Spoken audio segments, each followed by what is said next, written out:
everybody, welcome back to East Coast Haunts. I'm MK. And I'm Sam. And this is a very special episode because it is our last episode that we're filming in our apartment together. So you know we gotta go out with a bang. It had to be, we had to go all out. You looked around for good haunts, I looked around for good haunts. We settled on one that isn't technically on the East Coast. I consider it the East Coast. We're gonna say it is because this one, it was too good to pass up. We couldn't not do it. Too good. It's a grand finale of the first chapter of East Coast Haunts. Exactly. The first season, if you will. The first season, exactly, because it hasn't even been a full year, so. No.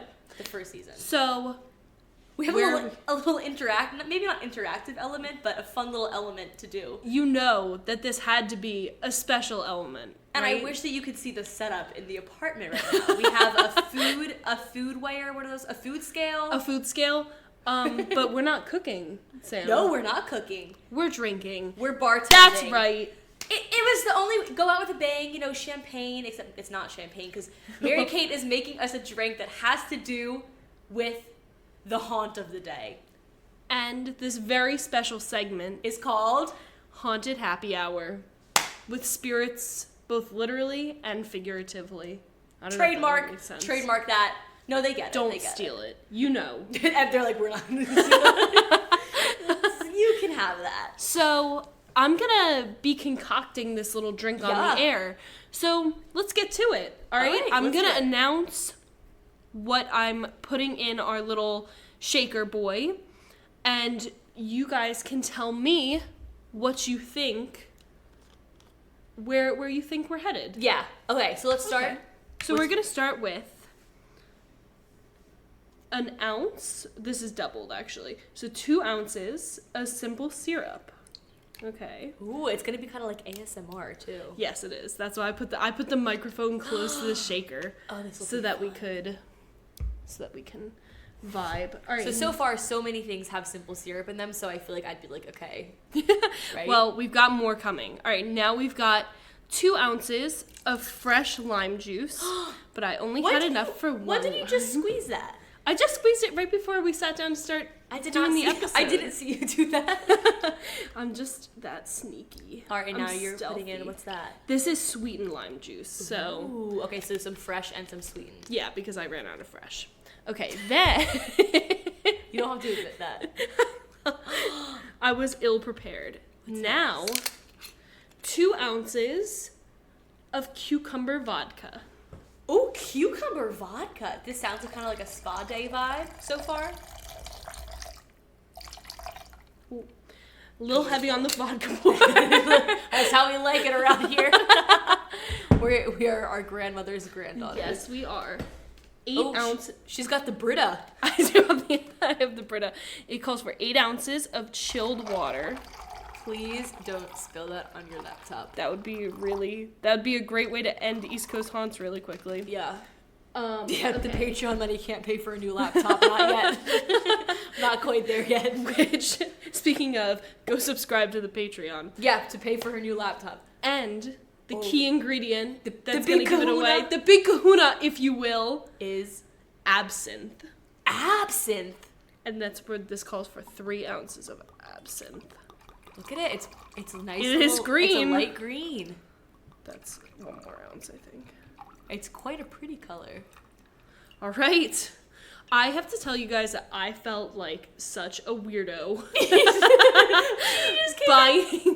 buying the absinthe because I just walked over there from the gym and I'm like behind a bunch of college girls who are buying like Natty Lights and like beatboxes, their little pink High Noons, and here I am with a bottle of cucumber vodka and absinthe. They were definitely like, and I was like waiting for the guy who's checking me out to say something about it, and he didn't, which I think makes it worse. Yeah, you're like, can you just at least acknowledge like, please, that it's weird, right? You're okay. Because I know it's weird. I know, and I want you to know that. He probably gets some crazy combinations over there, though. Yeah, that's true.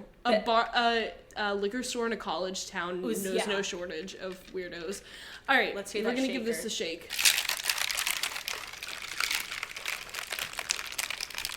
Yeah, that's a shake for sure. That's a good shake.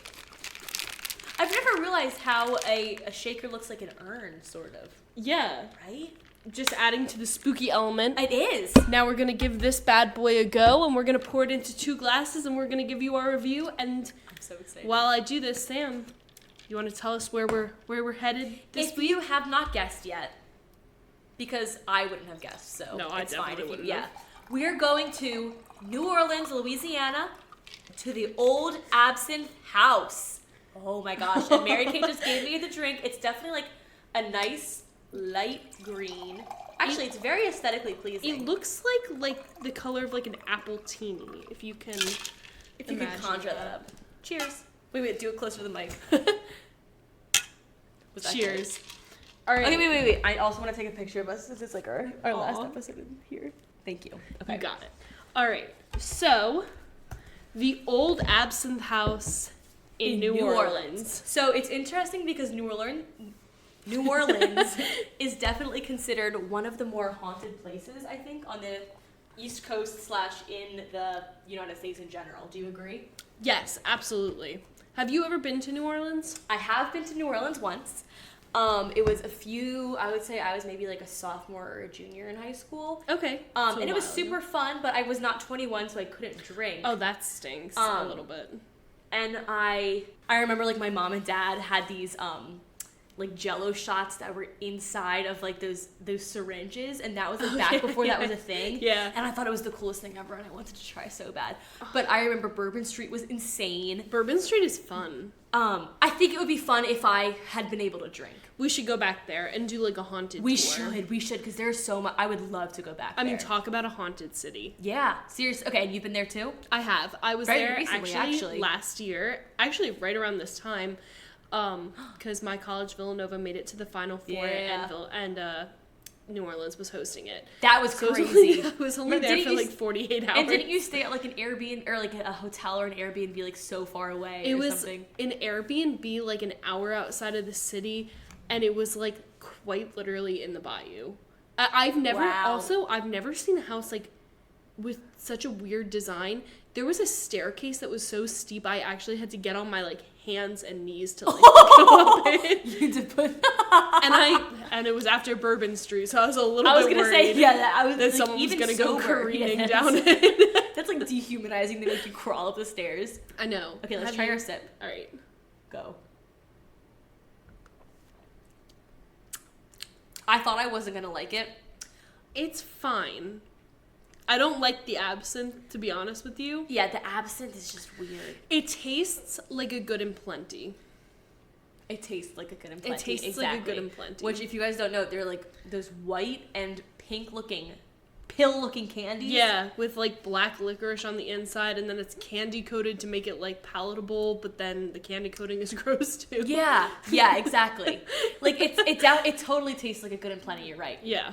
So, I'm definitely going to drink it, but it's not my favorite. I'm going to drink it too.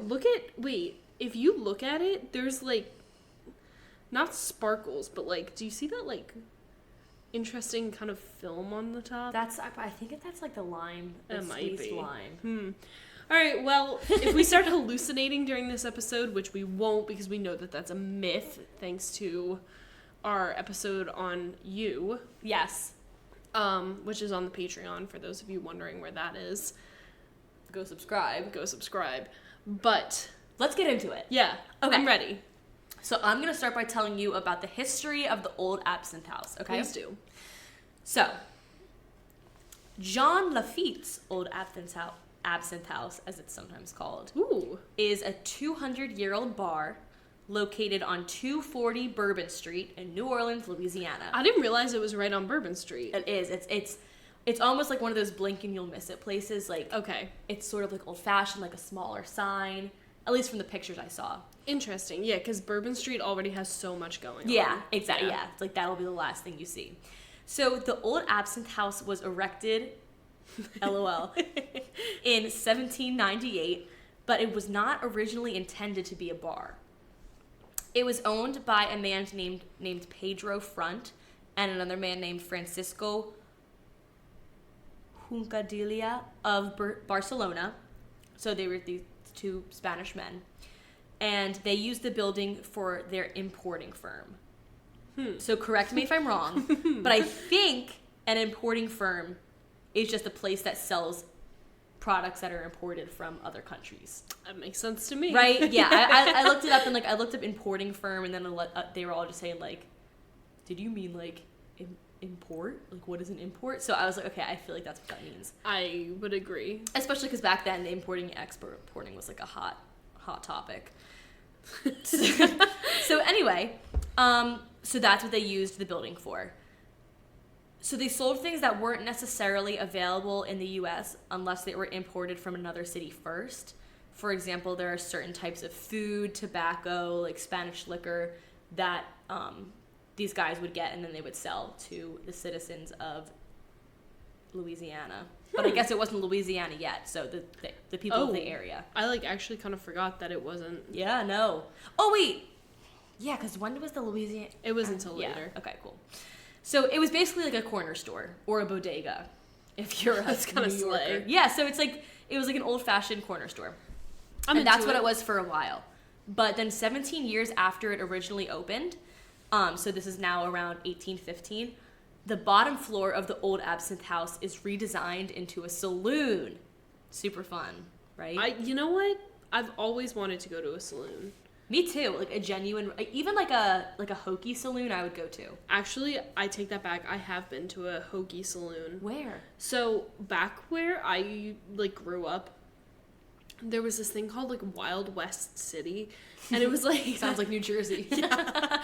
It was. Speaking of New Jersey, we forgot to tell everyone what our like haunted news of the day was. Oh wow, guys, this is like really, really scary. Yeah, I literally am gonna lose sleep over it. No, I was freaked out when I read this, but cops in New Jersey, in Old Bridge, New Jersey, which is like sort of where I grew up. Yeah, they were in the woods, right? They were in the woods, and they found out that someone had dumped 300 pounds of cooked pasta. Of spaghetti. Spaghetti.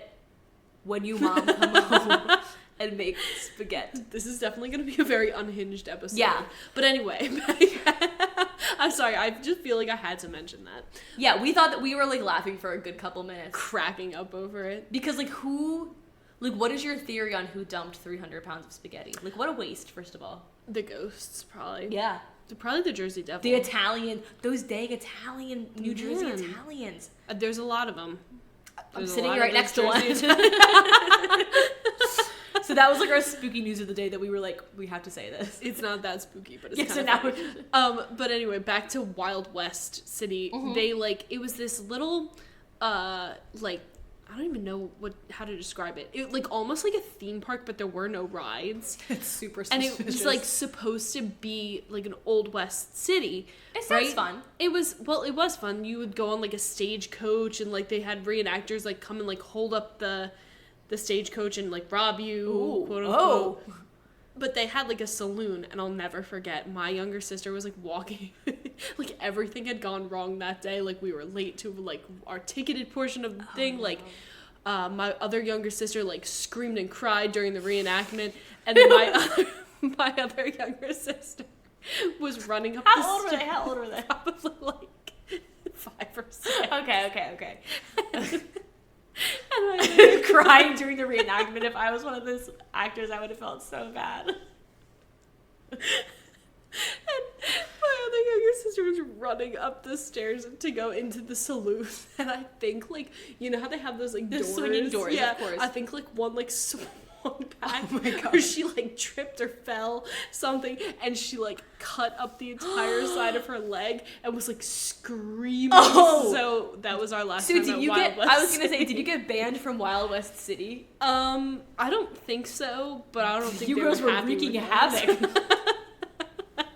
You were not built for the Wild West. I don't know if anyone listening can tell this, but absinthe is 46% alcohol, and it's going straight to my head. But even without the absinthe, that's so hilarious. anyway, the old Absinthe house was turned into a saloon. Yes, into a saloon, an old-timey saloon. And it's funny because when they first turned it into a saloon, they originally called it Alex's Coffee House. Or Alex's. It's spelled Aleix. So I'm like, I don't know if it's like Alex or Alex, but I would just say Alex. Okay. So pretend that. Wait, Alex's Coffee House? Yeah, it sounds so modern. Yeah, modern. Alex's Coffee House. But then it was renamed the Absinthe Room. It was renamed because a mixologist by the name of Cayetano Ferrer created his signature cocktail there called the Absinthe House Frap. Ooh. If you had to guess what was, like, describe an absinthe house frap, what do you think that sounds like? Is there absinthe in it? Yes. Okay. A frap, to me, I know that is like a blended coffee drink. Okay. So I would say like a blended coffee, like a frozen blended coffee. Very close. It with was absinthe. It was kind of, I kind of tricked you, but like, yes. So frap, yeah, you think of like a Frappuccino. Yeah, exactly. TM. So it's not actually, it doesn't have coffee in it, but it's almost like a slushy. Interesting. With like simple syrup and absinthe. So it's kind of like what we're drinking right now, but if it was a frozen, slushy. a slushy version. So it kind of sounds good, right? Especially in that Louisiana heat. You know what? Definitely could put down an absinthe frap. What Or are they two. called? Yeah, Absinthe House Frap. Absinthe So then I guess they were like, oh, well, we have to call this place the Absinthe Room. So pretty cool, right? Yeah, definitely. Love it. So a quick note about absinthe. I just thought this was interesting. Since the bar is named after this liquor, I just thought we should go into what absinthe is. Obviously. So absinthe is a spirit with a long and sordid history. So are you going to tell us about the history? Just A little bit, quick yeah. question. Because I'm going to fact check you because the back of our bottle of why absinthe, is she asking this? The back of our bottle of absinthe has facts. the history of absinthe on it. God, no pressure. Okay. All right. Hopefully Go my ahead. sources were correct. I'll tell you if it checks out. Absinthe is light green in color, Yeah. and it is categorized as an overproof liquor. What is that? This means that its ABV, or alcohol by volume, is typically above 50%. I know you said ours is 46. Ours is only 46. So, and I'll get into that in a second. That's okay. But with me. typically, traditionally, it's above 50%. Okay. In fact, That's most absinthe crazy. liquors are between 45 and 74%. Well, we checked that. So for reference, underproof liquors include wine, liqueurs, beer, and malt beverages. So, you know when you see on your like White Claw, I'm pretty sure it's like 5% ABV. So it's like 10 proof, right? That's how that works? Yes. Yeah. Yes, correct. Quick maths. Not that it wasn't 5 plus 5. And you know, I feel like maybe wine is more like maybe like 15 proof-ish. Yeah. So it's like things, you know, it's like they're not strong, but it's like after a couple you're going to be feeling it. Whereas You're telling me. other drinks like vodka definitely can have a very high ABV. But it's not an overproof because it's not. No, it can be overproof. So Interesting. vodkas range from 40% to 95%, which is like insane. And I'm pretty sure, I wonder if moonshine is what they meant by the 95%. Definitely. Right? Yeah. Because I don't know how moonshine is made. I don't think it's vodka. It's apples, I think. Okay. I'm pretty sure. I think you're right. That's crazy. I used to have a friend that would make moonshine in their basement. Isn't that illegal? Probably, but we're not friends anymore. So it Okay. doesn't Yeah, matter. well, because she was making moonshine in her basement.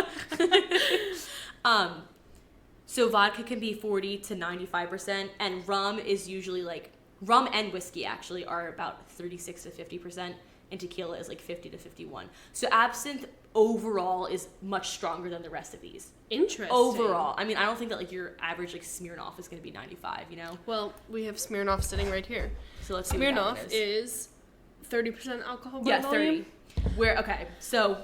Wait, hold on. If you had to pick one alcohol Yeah. just to like drink for the rest of your life, what would you pick? Like a kind of alcohol. Like I'm talking like Yes. vodka, tequila, I would pick tequila. whiskey. Bro. I think I would also pick tequila. Whiskey. Whiskey. Really? You would? I think so. I thought of you were more of a rum girl. I do love rum. Yeah, me I'd like too, to but I change think- my answer. I think Forgot about rum. There's only like 5 to pick from. Yeah, I think that rum. I feel like I maybe just because I think of like Malibu, but like I Malibu can't do can sometimes be Malibu. too much. Yeah. No, Malibu. Did it do you dirty in the past? No, I had a handle of Malibu not during my freshman year of college. Okay. And I didn't know you were like that. I didn't have one. Okay. But if I had one, this is what would have happened. I would have probably nursed it for like the second half of the first semester because I like didn't have any friends to drink it with. Oh, you're so cute. And then when I made friends my second semester, like, let's go. I overdid the Malibu. Yeah. Okay. And so now when you smell sunscreen, you're like, huh? Have you ever seen the TikToks that are like, maybe we should get one of these? It's like people in like a liquor store picking up like Pink Whitney or like Malibu or like Fireball, like all of the like typical like early 20s, ones that you overdo and you throw up on. That's great. Well, absinthe isn't one of them because no one drinks absinthe besides us apparently. There were 3 bottles of absinthe on the shelf like at this liquor store. So I guess some people drink it. No, like they don't stock. They don't stock. Yeah, this is probably absinthe. from like the 1800s. Dude, the bottle I bought was like $33, which is like a lot. That's a lot of money. Oh my god. But we needed to have Guys, this. please subscribe to the Patreon. I will never financially recover from this. No, but the other 2 bottles were like $70. That's ridiculous. I was like, but there was only one of each, so I was like, you're like, well, I got the last have to one, get the... but I'm sure it's been sitting there for like 3 years. Isn't that good though? It's aged. Yeah, definitely. So what we're drinking right now, do you want to know what it's made from? Do I? Yes. Okay. It's nothing suspicious. So absinthe is made from medicinal and culinary herbs and plants, which you can kind of taste it as you're drinking it. You know what? That's kind of like gonna come back later on. Really? Yeah. Ooh, okay. Put a little bookmark in that. So it's made of herbs and plants, and it gets its signature bitter flavor from fennel and wormwood. Okay, so I don't like fennel, which is very uncommon for Italians, because like fennel's all in like a lot of like sausages and stuff, which is like the only time that I really like can stand it. Yeah. What the hell is wormwood? Wait. So I was focusing on the wrong part. I'm glad you asked. You're like going into like your sordid past with fennel. Wormwood is what is causing these alleged hallucinogenic properties. Interesting. So, wormwood, hold on, I'm going to look up a picture just so I know I'm not sounding like an idiot. I know it sounds like a wood, but it's really just like it's like an herb right there. You might have actually seen it before. I feel like I definitely have. It almost looks a teeny tiny bit like cilantro, but not Growing at all. up in the burbs of New Jersey, I've definitely seen that some wormwood. So wormwood is what allegedly causes these hallucinogenic properties that absinthe is like so famous for. It's definitely got a super strong anise. Or I'm thinking, is it anise or anise? Because I say anise when I read it, but I think it's anise. You're asking the wrong girl. All right. I mispronounce so much. I would say it's... Make your guess. I say it's anise. Okay. Because that's what I read it as. But I think you're right. I think it is anise. We're going to find out. As you look that up, I'm going to tell the listeners what wormwood reminds me of. And it's like in the first Harry Potter when he's... What is it? Anise. Okay, anise. so it is anise. Okay. Continue. So wormwood reminds me of in the first Harry Potter when Snape's being like a jerk and quizzing Harry, and he's like what would you, how would you go about making like the draught of the sleeping death? And he's like, and like the number 1 ingredient is like the powdered root of wormwood or something. There it is. So that's a good memory you have there. I've Sorry, I seen- had to wash down the I had to wash down the wormwood. So, okay. This drink is like not for the faint of heart. I'm gonna be for real. You have to drink the whole thing though. I know, I'm going to. Don't worry. Don't worry. Thank you. So, like I said, it's got that super strong anise/licorice flavor, which, like you were just saying, I hate the taste of black licorice. Me too. Twizzlers, like, I don't consider those licorice. No, Twizzlers are good. Twizzlers are like strawberry flavored or something. I know I'm gonna get hate for this. Twizzlers are better than red vines, and that is a fact. I don't know if I've had red vines before. They're like They're they the same taste thing, more right? medicine-y, I Ew. think, to me. Then I like Twizzlers better too.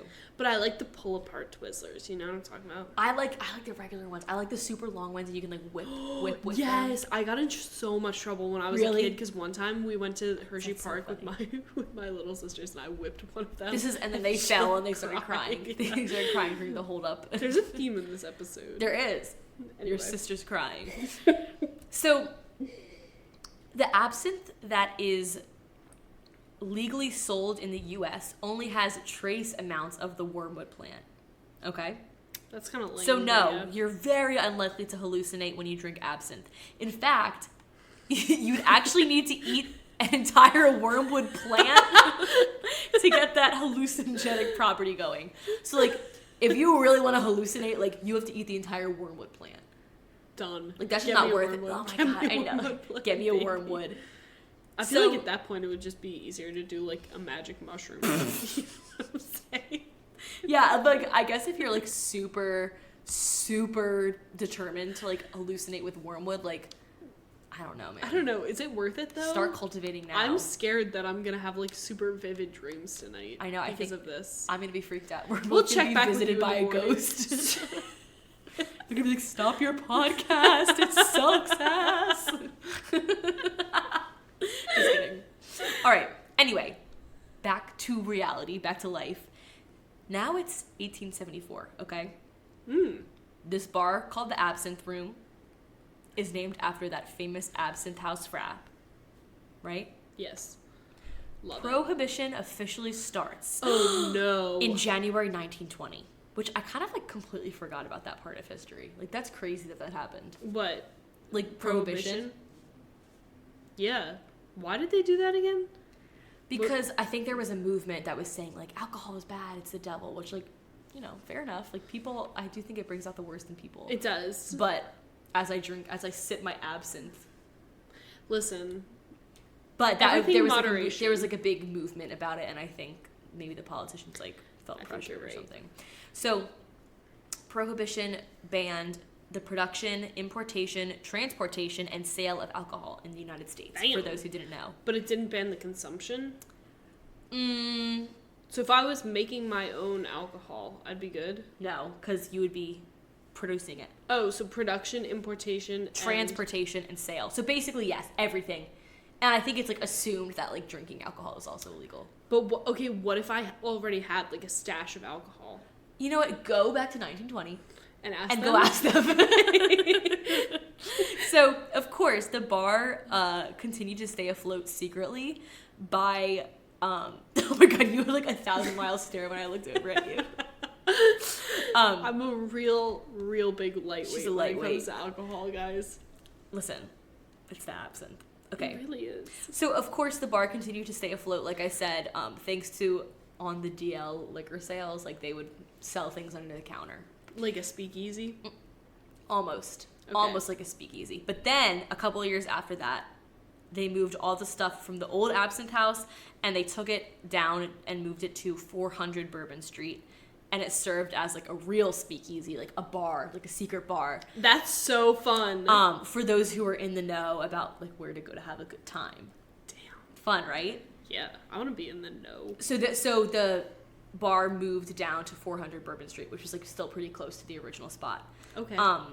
And 400 Bourbon Street is actually now a daiquiri shop, which is fun, I thought. Fun? Yeah, super fun. Wait, I might have gone there. It was called Mangoes, I yes! think. Yeah. I went there. Yep. It's called Mangoes, so fun. and like all their slushies are like overproof, so like they're super strong. Yes. Yeah. Oh, I you can vaguely remember. I vaguely recall. So finally, Prohibition was revealed in December 1933, but the old Absinthe House didn't return to its original home on 240 Bourbon Street until 2004. Oh, so it was kind of like out of the works for a while, and then it came back in 2004. That's kind of fun. I like that comeback story. Yeah, right. And that's like what a lot of the websites were saying. Like it's a symbol of perseverance for the people of New Orleans, which I thought was nice. Yeah, I like that. Okay, so now let's talk about the second floor of the old Absinthe House, because obviously the first floor was for drinking, and it was the bar. The second floor, according to lore, it was the meeting place of two very famous figures from the 1800s. Apparently, Andrew Jackson, who was not the president at the time, he was actually a general in the War of 1812. He met with pirate Jean Lafitte. I almost said Lafayette. And Andrew Jackson and Jean Lafitte struck a deal while they were up there on the second floor. Lafitte and his ships were going to help to defend against the British naval forces. In return, for Jean's pardon. Slay. And we're going to get into that a little bit, just for funsies, okay? Yeah. Okay, Jean Lafitte. He was a famous French pirate and privateer. Do you know the difference between a pirate and a privateer? No. They're very, very... I didn't can't either. even think of a joke. I was going to say, I don't know what it is. So they are they're very similar. A lot of the times, privateers would become pirates. But the difference between a privateer and a pirate is that pirates are outlaws who rob ships for their own personal gain, whereas privateers legally pillaged ships for a sovereign, like for a country, legally under like a war act or something. Okay. So you could be both though. Like obviously this guy Jean was. Yeah, if you're like a privateer and then you find out that you have like a good talent for it. Exactly, and I'm pretty sure that's kind of like what this was here. Huge slay. So Lafitte's life is full of mystery and legend, just like the Absinthe house. Just like me. Just like your life, exactly. But it's generally believed that he was born in France or a French colony. I mean, with like that name, you would think he's French. Jean Lafitte. He was an actively famous pirate. I don't know what I meant by that when I wrote that. An actively famous. Well, like, you know, like Jack Sparrow. Yeah, exactly. Like Jack Sparrow. Exactly. We were just watching the Pirates of the Caribbean the other day. Such a good movie. So he was an actively famous pirate in the early 19th century, and he had a warehouse in New Orleans where he'd hold and distribute the goods that he and his brother had smuggled together. Okay. The Lafittes were apparently on the government's most wanted list. What? Pretty interesting, right? Yeah. Like the government of the colonies, like around here. Okay. Or I guess the U.S., because now it's, well, whatever. Now it's the U.S., whatever government, yeah. So in September 1814, a British ship and Lafitte's ship met up, and Lafitte was given a letter from King George III. The one that's like, you will be back. I was trying to think of the intro to that song, where it's like, you say a message from the king, a message from the king. It's that's what they sang actually, which is interesting. That's crazy. So they offered Lafitte and his forces British citizenship and land grants in the colonies, or they call it the colonies, but the U.S. Yeah. In return for assistance in the naval fight against the U.S. So the War of 1812 is going on, even though it's 1814. Like, you should probably change the name, but whatever. Didn't it start in 1812? Is that the lore? Yeah, that's the lore. Okay. I think so, because otherwise why would they call that, right? I don't know. So they get this letter from King George III, and he's like, listen, if you and your men fight for Britain, we'll give you land, you can be a British citizen, like, come on, come help us. It's like... And instead, Lafitte took the American side, but not for, like, because he was, like, patriotic or anything. It was because of his own self-preservation and gain. So, I don't want to step on your coattails. No, not my coattails. Your coattails. Not at all. Go on. But I heard, like, a slightly different variation of this story. Tell me. Which makes me kind of like this guy even more. Okay. So... Go on. I don't want to spoil anything, but there was a reason that I, who am doing the haunts part of this house, was researching Jean Lafitte.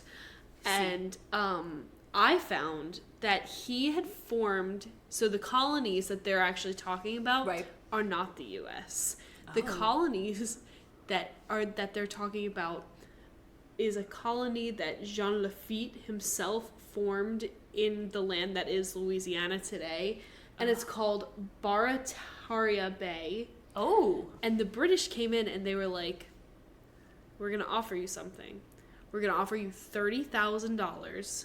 Which probably was a lot back then. Yeah. Like a ton. Naval captaincy in the British fleet. What does that mean?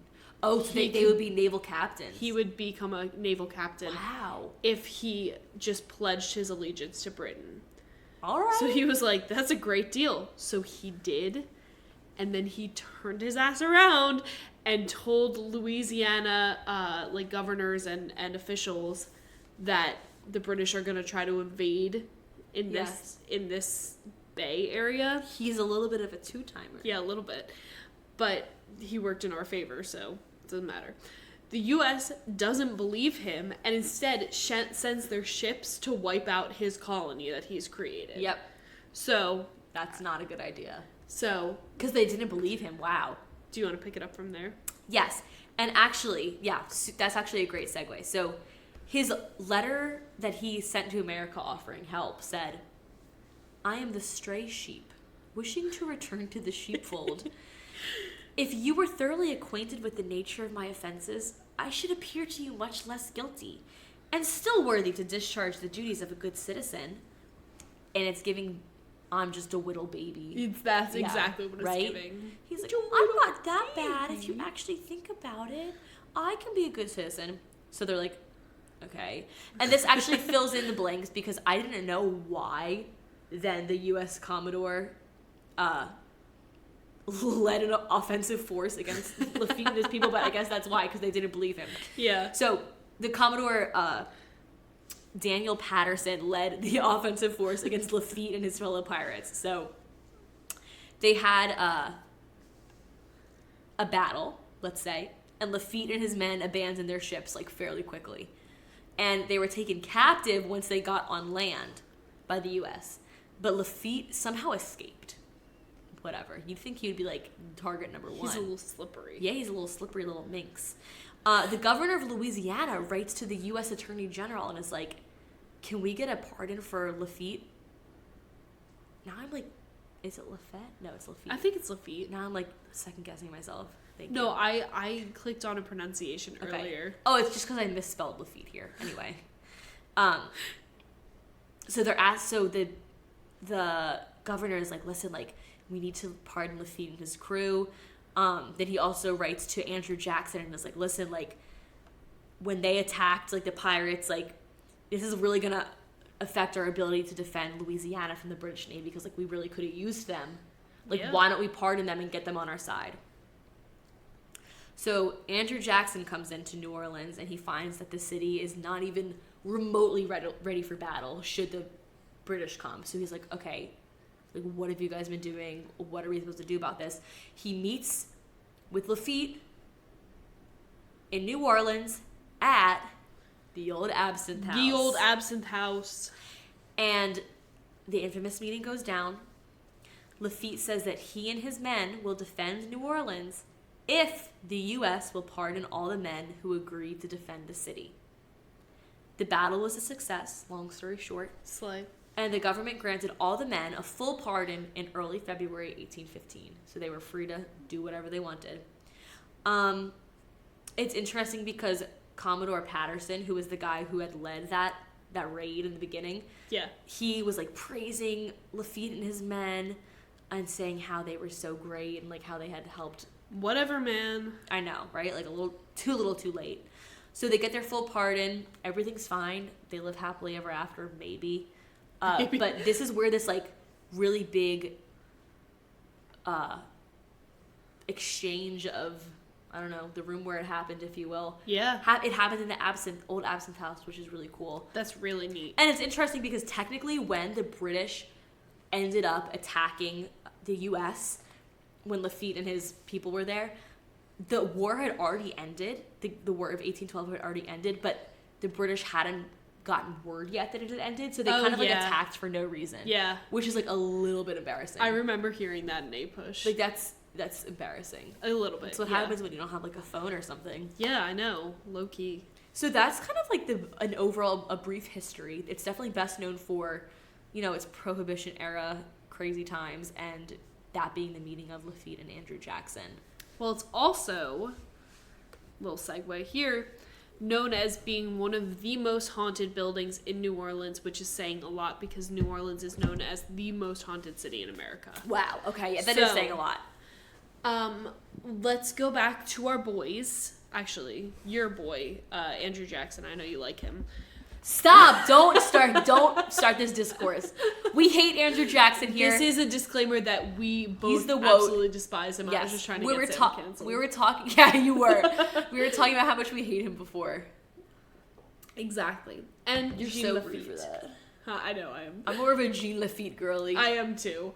So Andrew Jackson, 7th president of the United States and American general during the War of 1812. No big deal, right? Okay. He's a little bit of a bitch. Mm-hmm. Sorry. And we're going to play a drinking game. Okay. I'm going to give you a history quiz. And if God. you get it right, I'll drink. But if you get it wrong, you have to drink. Okay. I like that. I'm going to give us both a little top off here, okay? No, my God, no, please. Just a little bit. It's mostly ice at this point. All right. Okay. We're topped off nicely. Beautiful. All right. All right, let's go. Now I'm nervous. So Andrew Jackson was best known probably like in modern times for being a slave owner, and his controversial act, the Indian Removal Act, which I know it's Native American, but that's what it was called back then. Yeah. And it led to this historical event. Trail of Tears. Very good. I'll take a drink. Thank you for doing that. What was Andrew Jackson's nickname while he was in office? Well, I know there's a musical called Bloody Bloody Andrew Jackson. That's going to be my guess. It is not. Dang it. Drink. What is it? Old Hickory, because he was as stubborn as a hickory tree. Okay. What is it with all these presidents and like having different like trees? Like, you know, like George Washington and the cherry tree. I don't know, trees have been around for a long time. Even since then? Next question. What denomination of the American dollar is Andrew Jackson featured on? What does denomination mean? Like what number? The value, yeah. $20. All right, I'm taking a drink. Very good. Thank you. Can you imagine if I didn't get that? I'm gonna be for real, I don't think I would have gotten it. Really? Yeah. I would have said $10, which I know is Hamilton now, right? Yeah, because Hamilton is the hot one. Yes. Okay. I use that term loosely. Just Well, like if you have to compare all the men on the bills, I feel like he's the best looking. that's like low-key kind of valid. Yeah, right? Yeah. I don't like Ben Franklin, and I don't like Andrew Jackson. Why don't you like Ben? Oh, Ben Franklin was creepy, right? They're all creepy. They're all creepy and weird. No, Ben Franklin was weird. He's like one of those historical figures that I have like a grudge against. Yeah, like I wouldn't want to be left alone in a room with him. Exactly. So Andrew Jackson's plantation was located in Nashville, Tennessee, and it was called... Is it like a pun or something? No. Like what is it? Okay. It was in Nashville, Tennessee. Was it like Jackson Plantation? It was called the Hermitage, so you drink. The Hermitage? Yes. Because he was like a hermit or something? No, but that's just... I thought you had a chance at getting that. You thought wrong. I'm sorry. All right. So I'm going to briefly go over why we shouldn't champion Andrew Jackson and why he should probably be removed from the $20 bill. Which, we were talking about this earlier. Does anyone remember, I would say it was like 2016, 2017? Yeah. When there was that huge move to change whoever was on the $20 bill, and it was going to be a woman because it had 2020 was like 100 years since women gained the right to vote. Yeah. And I think Harriet Tubman was chosen. Yeah. And like nothing ever happened with it. Like, was that a scam? I don't know. They really need to change it. It's time. They really do need to change it. It's past time. Especially just because of how brutal this guy was. I'm scared. He was extremely abusive towards his enslaved workers. Okay. And this is a direct quote from History.com. Records show that he beat his enslaved workers, including doling out a brutal public whipping to a woman he felt had been, quote, putting on airs. Do you know what putting on airs means? Like acting haughty? Yes. Like acting what he perceived to be superior. Okay. He did that to one of his enslaved people? One of his enslaved workers. And then continuing with the quote, when any of them ran away, he pursued them and put them in chains when they were recovered. In an 1804 newspaper advertisement for a 30-year-old runaway named Tom, he offered an extra $10 for every 100 lashes doled out to the escapee. Oh my God. How disgusting is this man? Yeah, he's really, really, really, really bad. He's really bad. I didn't know about all this stuff. Yeah. And then, of course, the Trail of Tears later on in his presidency. Yeah, with the forced assimilation of Native Americans into white society. Yes. Which Native Americans are still suffering generational trauma from. So, really, not a good thing. Not a good guy. But let's talk about the other guy, Jean Lafitte. Okay, yeah. Again, like you said, French privateer and pirate. And like you said, he fought in the War of 1812 as in exchange for his pardon. These two are said to hang out in the old Absinthe house together. Okay. On the second floor where the Like negotiation now, like happened. they still do? Like their ghosts do? Yes. Why? Why would you ever want to hang out with Andrew Jackson in the afterlife? It beats me. Shouldn't he be in hell? That's my question. Probably. Yeah. But his ghost is condemned to walk the earth. Yeah. Because he has no soul. It's not a residual haunting, I'll tell you that much. Okay. Jean Lafitte is known for throwing loud and rowdy parties with a ton of other ghosts who are assumed to be crew members or members of the colony. That's funny. Isn't that fun? Like, listen, if you're dead and you're condemned to the earth, have some fun. You don't have to pay for the alcohol. Yeah. You're not going to get a hangover. And that's like best case scenario. Yeah. Except you would want to kick out Andrew Jackson to like, get out of here. But he's not invited to any parties that I'm having. He can clean up, sure. He's going to come get me in my sleep tonight. Stop. Oh my God, you're my... George Washington is to me as Andrew Jackson is to you. Yeah. I despise this man. He's so gross. Alright, anyway. Staff members of the old Absinthe house will hear echoing laughter long after close, the clinking of beer mugs, and sometimes the occasional breaking of a bottle or something. Kind of fun. And drinking songs. Sea shanties? Perhaps. 99 bottles of beer in the bowl. 99 bottles of beer. Right, I'm trying to think of other drinking songs. One that my friends and I do is Thunderstruck. Yeah. Do you think they sing that? I feel like Jean Lafitte would be a big Thunderstruck guy. I can see that. What's the other one? The country one. Oh, the rattling bog, the bog down the valley, oh. I'm like the only one that doesn't have that memorized. Listen, you just gotta do it. I just don't know where to find this. Like, what is it called? Rattling bog. Oh. How do you spell that? Rattllinbog. Okay. Next time I'm on a long car ride, I'll pay it over and over again. A levitating pirate's hat. That's so fun. Cool. That's so cool. Or a full body apparition of Jean Lafitte is seen, and he's never ever seen without his pirate's hat, although sometimes the pirate's hat is seen without him. Oh! So, just kind of funny, right? And then Andrew Jackson is seen with him sometimes, so we don't need to go into that. Yeah, he's like irrelevant. Another famous figure that's known for haunting the old Absinthe house is the voodoo queen of New Orleans, Marie Laveau. Yes. Have you heard of her? I have, because I watched part of the season of American Horror Story. I think it was like Coven. And it takes place in New Orleans. Interesting. So I'm sure a lot of it was like fictionalized, obviously, but like Marie Laveau, I know she's an iconic figure. She is. So she was known as the Voodoo Queen of New Orleans. She used her voodoo powers to help heal the afflicted, care for the poor, and oversee voodoo spiritual rites. Wow, she really used her powers for good. She did. Her first husband vanished under mysterious circumstances, and she became known as the Widow Paris. Okay. When she remarried... Paris? Yeah, I don't know why. She remarried and had several children, many of whom died of yellow fever, unfortunately. Oh, that's really sad. But she saw herself as like a spiritual mother to the community. Okay. Oh, so I'm assuming this is like 1800s, right? Yeah. Yeah. So she started as a hairdresser for many members of like, the black community in New Orleans. Okay. And she gained valuable information from like enslaved workers and like indentured servants about affluent white families who then began to seek her out for advice and intercession on their behalf. Oh. So just a quick background on voodoo.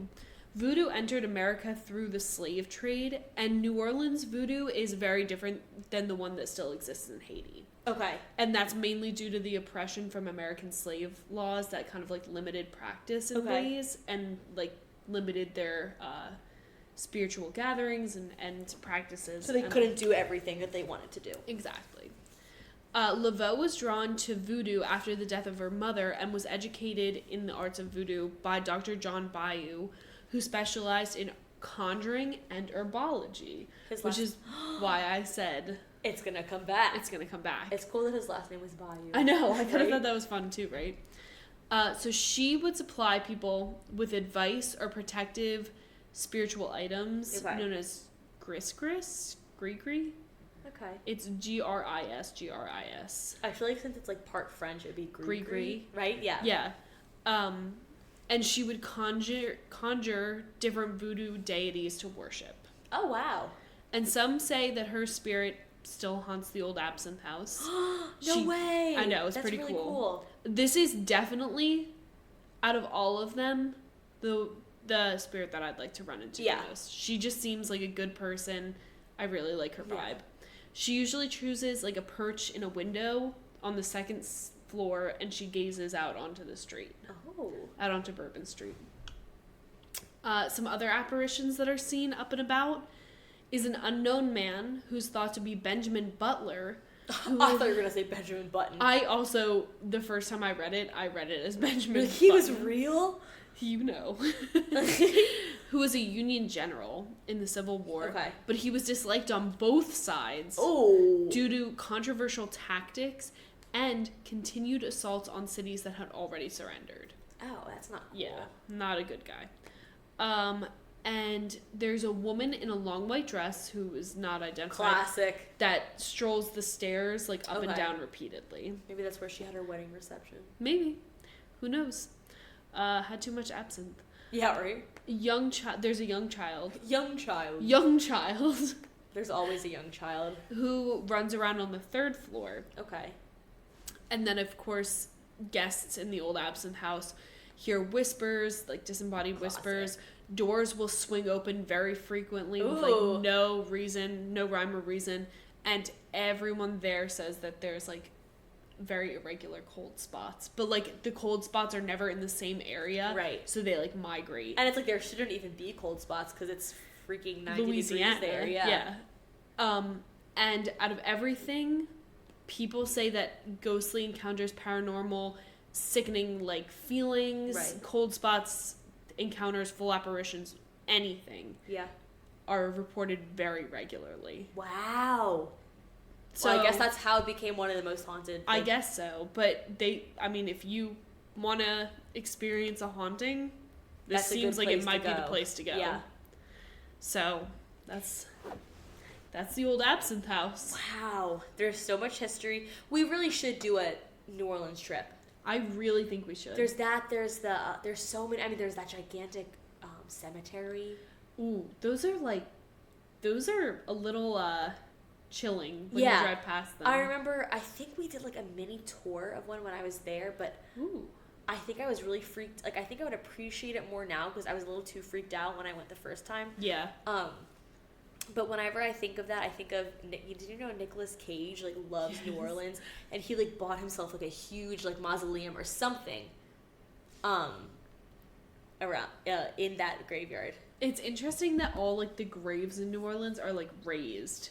It is interesting. I remember, someone I know, you know who this is, but someone I know lived there for a little while. If not, I'll tell you after. I don't know who that is. And there was a really big rainstorm. There was like a ton of rain, and apparently some of the tombs came they came like unattached to the ground, like there were like bodies like floating and stuff. Girl, I know. There's no way. I know. That's so scary. I know. Isn't that freaky? New Orleans is definitely a very interesting area. I would love to go back there. Let's do it. Yeah, and we can fully appreciate it. Because they've got some killer ghost stories. Oh my god, there. Yeah. You know they do. And of course, we can hit Bourbon Street. When is like their quote unquote off season? I wonder, because obviously March is not Mardi Gras. Yeah.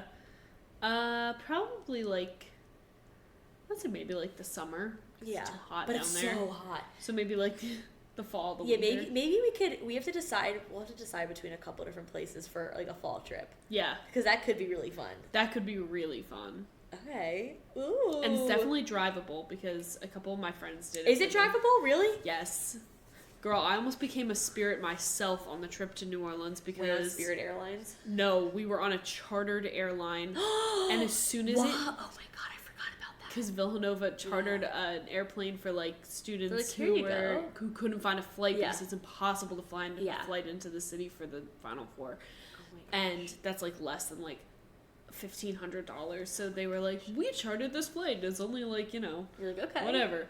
And we were like, oh, slay. Like, great. Good call. We get on this flight and it starts to take off. And there are sirens blaring. Okay? Why? Sirens blaring. No idea why to this day. The TVs on like the back of the screen or on the back of the seat go completely static. This airplane is so old that there's still ashtrays on the arms of the seat. I'm not kidding. No. I am not kidding. I didn't even know that was a thing. When was that last a thing? 70s, 60s? Probably. But it was my God. well equipped because there were TVs. Like, why? Like, yeah, right. Why? You're like, okay, like, why wouldn't you take out the things like the exactly? the like, how did you put in a TV without taking the like arms of the chair? Priorities. Weird. Priorities. Yeah, you're right. Okay, well, we're not chartering a plane for this. I will tell you that right now. I don't think we'll have any issue there. Yeah, I think we might be doing the drive or taking a nice little trippy trip on the plane. That sounds good to me. Well, you guys, I can't believe sad. I know I can't believe that this is our last episode together. I know. Well, it won't be our last. I'm sure we'll together. do. I'll probably be back here before the lease is even over. Good, excellent. Well, it's been a pleasure. It has been a pleasure. We're signing off, but not for the last time at all. You guys got to give us a little leeway though, because we're gonna be figuring out how to do this remotely. Yeah. But we'll figure it out, and we'll be back. Better than ever. Love you guys. Love you. Bye.